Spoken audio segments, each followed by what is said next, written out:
Oui. Et par exemple, si on a de la vaisselle, pas neuve, mais qu'on n'a pas utilisée pendant 2 ans, qui n'était pas cachère l'épaisseur, on peut la cacher. J'arrive, c'est un sujet. Non, j'arrive. Je ne sais pas si je vais arriver, bon, on aime beaucoup, mais je vais arriver, c'est dans le CEDER. Donc, pour la cachérisation, généralement, dans différentes communautés, on a pris l'habitude, la bonne habitude, d'avoir une vaisselle spéciale pour Pessah, d'accord? Ça, même de la petite vaisselle jusqu'à même des fois le gaz, à part le frigidaire, généralement dans la majorité des communautés, tout est cachère les Pessah, d'accord? Mais nous, on va quand même parler de la cachérisation en général pour avoir une idée. On va commencer par, déjà, par le plan de travail. Le plan de travail, il y a souvent du Hametz dessus. Parce que généralement, quand on parle de cachérisation, il faut savoir, c'est par définition qu'il y a un contact de Hametz bouillant avec ce qu'on veut cachériser. S'il n'y a pas de contact avec de Hametz bouillant, il n'y a pas de question de cachériser. On peut nettoyer, on peut mettre ça propre, mais la notion de cachérisation n'apparaît que si il y a eu contact avec un Hametz bouillant. Si par exemple, moi j'ai un plateau où je mets dessus toujours des gâteaux à froid, ce plateau nettoyable, il est caché à Pessah. Il n'a pas été imprégné, il n'y a aucun Hametz qui a pénétré. Donc quand on parle de cachérisation, de n'importe quel ustensile, on parle automatiquement d'un ustensile, d'un cli qui a eu rapport avec un Hametz bouillant. Autrement, il n'y a pas question de cachériser. Ça ne veut rien dire. D'accord ? Donc, le plan de travail, donc, au grand maximum, le contact c'est fait avec un Hametz qu'on a posé dessus, d'accord? On n'a rien cuit sur le plan de travail. Au grand maximum, c'est un Hametz qui a été posé dessus. Donc, c'est ce Hametz qui a été posé dessus. Donc, on va faire en sorte de nettoyer ce plan de travail très sérieusement, surtout dans les coins et recoins du plan de travail, toutes les fissures, tous les petits trous là et là. Après avoir bien nettoyé comme il faut, on versera de l'eau bouillante sur le plan de travail. Avec ça, on a un plan de travail qui est kasher le Pessah. Bien sûr, toute kashérisation a besoin en finale qu'on verse dessus de l'eau froide, d'accord? Pour qu'on ait finalement kasher le Pessah. D'accord? Je vous écoute, madame. Comment on fait si le plan de travail il est en bois? C'est pareil. Le bois, c'est aussi kashérisable. Le bois, le fer. Ah, vous avez dit le bois. Le bois, pourquoi? Pourquoi il n'est pas kashérisable le bois? Qu'est-ce qu'il y a? Je sais pas, on avait entendu, donc... Entendu. Par définition, c'est marqué dans la que le bois est kashérisable. Il n'y a que l'argile qui n'est pas kashérisable. L'argile. Mais même si on attend un an, 2 ans.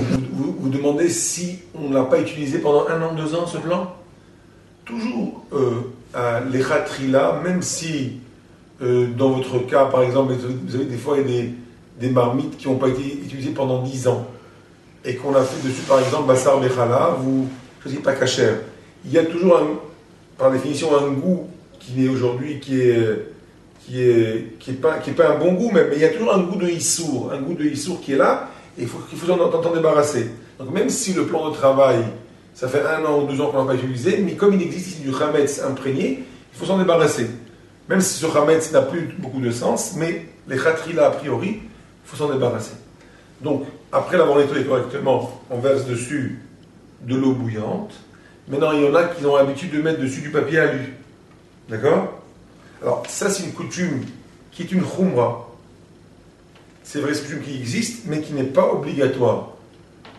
On n'a jamais vu dans nos communautés des gens mettre du papier alu. Aujourd'hui, il y en a beaucoup qui mettent, mais ce n'est pas une obligation.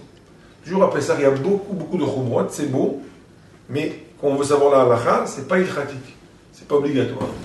Juste par rapport à l'eau chaude, passer avec une éponge qui a de l'eau chaude sur elle. Non. Je suis très, très précis, je parle de l'eau bouillante qu'on verse dessus, de l'eau bouillante. Vous faites chauffer de l'eau dans le koum-koum. Oui, vous passez dans tous les coins et recoins avec votre koum-koum et vous mettez partout. Est-ce que ça abîme aussi le plan de travail? Alors, si ça, c'est une très bonne question qu'on discute. Maintenant, il y a des plans de travail où l'eau bouillante les abîme. Donc là, il faudra bien nettoyer. Et là, la couverture de papier alu ou d'autres couvertures va être obligatoire. Il y a certains marbres qui sont que l'eau bouillante va les esquinter ou ça va faire des fissures, ça va les casser. Et ben on nettoie correctement, sérieusement, et là on recouvre complètement de papier alu assez gros ou de plastique ou de nappes, plusieurs nappes, pour pouvoir utiliser le plan de travail. Il en est de même pour le levier. D'accord? L'évier, on va nettoyer correctement et sérieusement, et on va verser de l'eau bouillante sans avoir besoin de faire pénétrer une bassine. D'accord? Il y a des gens qui mettent dans l'évier une bassine pendant Pessah.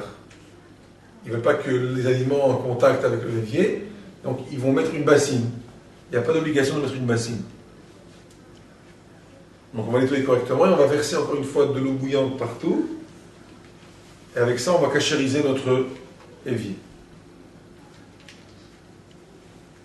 En ce qui concerne le four et le gaz, d'accord? Alors nous avons nos 4 feux, et on a les fers qui sont sur les feux, vous savez? Donc on va nettoyer toujours, quand on parle de cachérisation, il y a une condition très importante, qu'on ne parle jamais de cachérisation s'il n'y a pas propreté, vraiment nickel, tout ce qui est saleté et tout ce qui est rouille. À plus forte raison, chametz. Il n'est pas question de cachériser un ustensile s'il n'y a pas propreté totale du keli, de l'ustensile. D'accord? Donc, on va aller nettoyer très correctement, sérieusement, les 4 feux. Après avoir bien nettoyé, on va les tremper dans de l'eau bouillante qui est sur le feu. Donc on va tremper nos 4 feux, après avoir nettoyé sérieusement, dans de l'eau bouillante sur le feu. Il en est de même pour les métals et les fers qui sont sur les feux, même s'ils sont impénétrables, parce qu'ils sont grands, on pourra faire ça en plusieurs fois.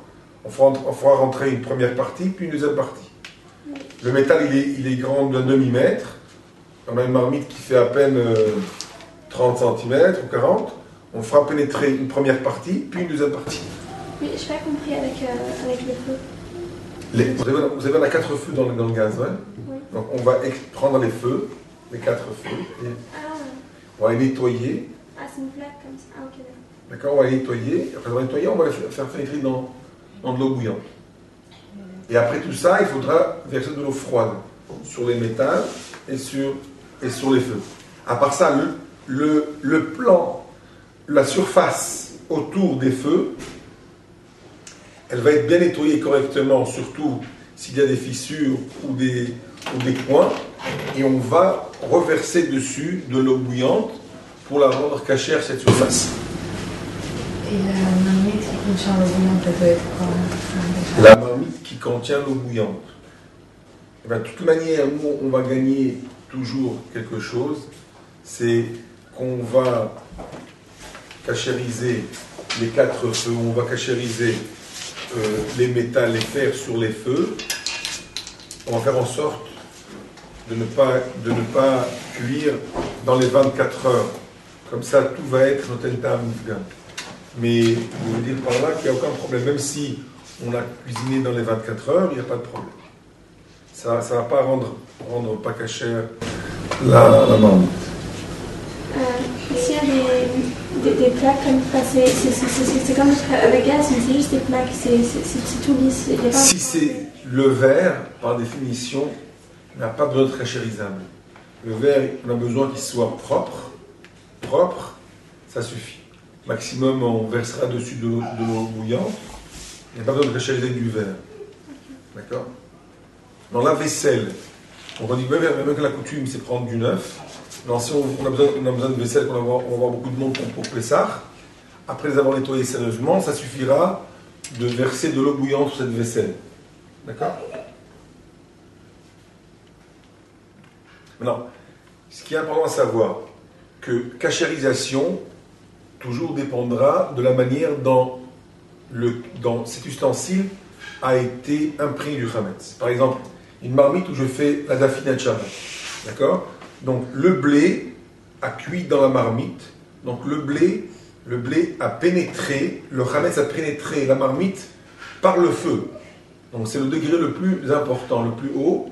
Donc pour pouvoir cachériser cette marmite, j'ai besoin que cette marmite soit pénétrée dans l'eau bouillante qui est sur le feu aussi. Il n'est pas question, par exemple, de cachériser une marmite qui a été imprégnée par du chametz sur le feu par un versement d'eau bouillante comme ça. Parce qu'elle a été imprégnée dans le degré le plus haut. Donc, après l'avoir nettoyée sérieusement, il faudra que je fasse pénétrer cette marmite dans l'eau bouillante. Maintenant, si à cette marmite, j'ai des manches et des vis, il faudra dévisser les manches et les vis, qu'on nettoiera bien au-dessous et qu'on fera aussi pénétrer les manches et les vis dans l'eau bouillante. Donc, il faut les démonter sur le si on en fait. Parce que toujours il y a du chametz au-dessous, qui est du chametz au-dessous. Donc quand vous dévissez vos manches, vous allez avoir beaucoup de surprises. D'accord? Si c'est du plastique, les manches, ça va se... Le plastique est aussi pénétrable, madame. Oui, mais avec la glace, ça va s'abîmer, Mais d'accord? pas du tout, le plastique il est dur, il n'y a rien qui s'abîme. C'est pas du caoutchouc. Mais il faut que ce soit sur le feu quand on met la bouillante. Exact. Mais ça doit rester dans l'eau pendant quelques minutes. Non, m'explique, vous pénétrez, vous sortez. Et après, pas besoin de mikvé. Mikvé, on va dire après le mikvé. Ce sont des marmites qui sont cachères. Ouais, Donc le mikvé a été fait déjà à l'achat. Le mikvé n'est pas là. Le mikvé, on le fait à l'achat d'un kéli.